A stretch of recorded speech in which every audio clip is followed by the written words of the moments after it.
Salut toute la famille. J'espère que vous allez tous très bien. Ici, c'est Kyriel Titi. Voilà, ça fait quand même un bon moment. Je ne suis plus actif sur ma chaîne. Voilà, suite à un petit souci. Mais je rends grâce à Dieu. Je remercie Dieu pour tout ce qu'il fait de ma vie. Donc, j'espère de même chez vous. Vous allez tous très bien, vous porter très bien. Donc, c'est l'essentiel. Quand la santé y est, c'est déjà grand.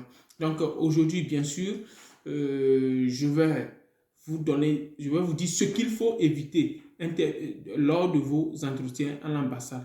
La DV 2020, 2021 et 2022, bien sûr.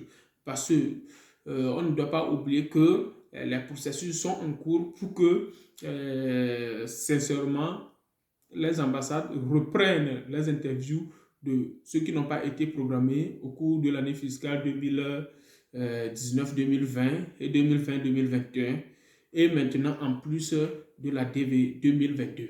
Donc, qu'est-ce qu'il faut éviter? Parce que c'est très difficile maintenant. Moins de choses, vous serez pénalisé. Donc, qu'est-ce qu'il faut éviter lors de votre entretien? Donc, bref, pour quelques minutes. Je tiens sincèrement à remercier aussi tous ceux qui ont appris le décès de ma maman il y a une semaine. Actuellement, les préparatifs sont en cours pour que ma maman puisse être enterrée le samedi prochain. Le samedi de cette semaine, bien sûr. Donc, je tiens sincèrement à vous remercier.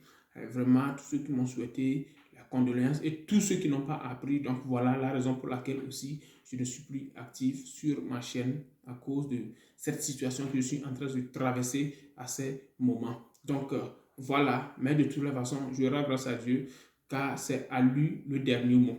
Voilà. Donc, qu'est-ce qu'il faut éviter lors de l'entretien à l'ambassade? Voilà, c'est très important. Donc, sans trop tarder, nous passons très rapidement à la vidéo. Donc, comme je viens de le dire, qu'est-ce qu'il faut éviter lors de vos entretiens à l'ambassade? C'est très important. J'ai déjà fait une vidéo là-dessus, mais juste un petit rappel. Donc, il y a quelque chose que nous appelons, pour ceux qui n'ont pas encore regardé la vidéo, donc, il y a quelque chose que nous appelons procédure administrative. C'est très important à éviter en ces derniers moments. Parce que actuellement, les processus sont en cours, comme je l'ai dit, pour la reprise des entretiens de la DV 2020 et 2021. Donc, ça a été dit entre-temps qu'au moins on aura 6 mois pour faire passer ceux qui n'ont pas été à l'ambassade pour leur entretien. Donc, il y a toujours ces processus en cours pour pouvoir les programmer pour les interviews. Donc, en plus de ça, il y aura aussi la DV 2022, parce que c'est l'année fiscale de la DV 2022 d'ailleurs. Donc, voilà, les ambassades seront surchargées. Donc, premier conseil pour ceux de la DV 2020 et 2021, c'est quoi? Il faut vraiment que vous soyez prêts à tout moment, c'est-à-dire financièrement. Ça veut dire qu'on peut vous programmer à tout moment, mais ça serait rapide. Ce n'est pas question de aujourd'hui, on vous programme et vous allez passer l'entretien dans 2 mois comme les autres. Donc, une fois qu'on vous programme, ça serait quelque chose de très rapide. Donc, il faut quand même que vous y préparez financièrement, afin que vous ne ratez pas cette occasion. C'est très important, c'est ce que je peux vous dire.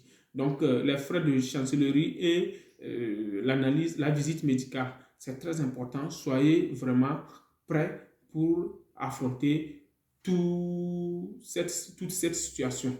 Donc, sur le plan financier. Donc, il faut éviter la procédure administrative, comme je viens de le dire.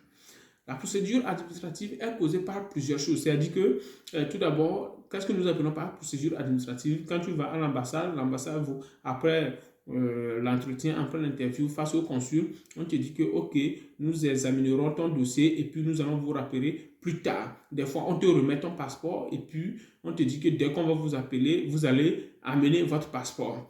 Des fois, c'est dû au défaut de visite médicale. Peut-être tu n'es pas prêt, mais la date qu'on t'a donnée pour passer ton interview, c'est déjà arrivé, alors que la visite médicale, l'analyse n'est pas encore prête. Donc, on te dit, lorsque l'analyse sera prête, tu vas ramener et l'analyse et le passeport. Donc, ça, automatiquement, ça te pénalise parce qu'il y a beaucoup de dossiers à l'ambassade ou bien que l'ambassade doit traiter. Donc, c'est pour cela qu'il ne faut pas faire ces erreurs. Soyez prêts financièrement et surtout éviter la procédure administrative. Il ne faut pas manquer de dossiers. Il faut quand même que vous soyez aptes pour répondre à toutes les questions, pour que le consul ne vous dise pas que, OK, nous allons procéder à l'examination de votre dossier. C'est très, très, très important. Donc, apprenez tout le temps, regardez, revisez votre DS, tout ce que vous avez mis et posez aussi au maximum de questions. Donc, je vais vous mettre juste dans la description le lien pour aller regarder les causes de la procédure administration. J'ai fait une vidéo là-dessus. Donc, je suis venu ici juste pour vous rappeler d'éviter la procédure administrative. Mais il faut cliquer sur le lien pour regarder toute la vidéo sur ce qui cause vraiment la procédure administrative. Donc, c'est ça. Comme je vous ai déjà annoncé, vraiment, c'est un moment difficile pour moi par rapport au décès de ma maman. Donc, je ne veux pas durer dans cette vidéo. Donc, je vais vous mettre juste le lien en description pour que vous puissiez aller regarder la vidéo afin de pouvoir éviter la procédure administrative au moment où vous serez programmé pour l'ambassade. Ok, je vous remercie et passez vraiment une très très très bonne journée. Ok, ciao ciao.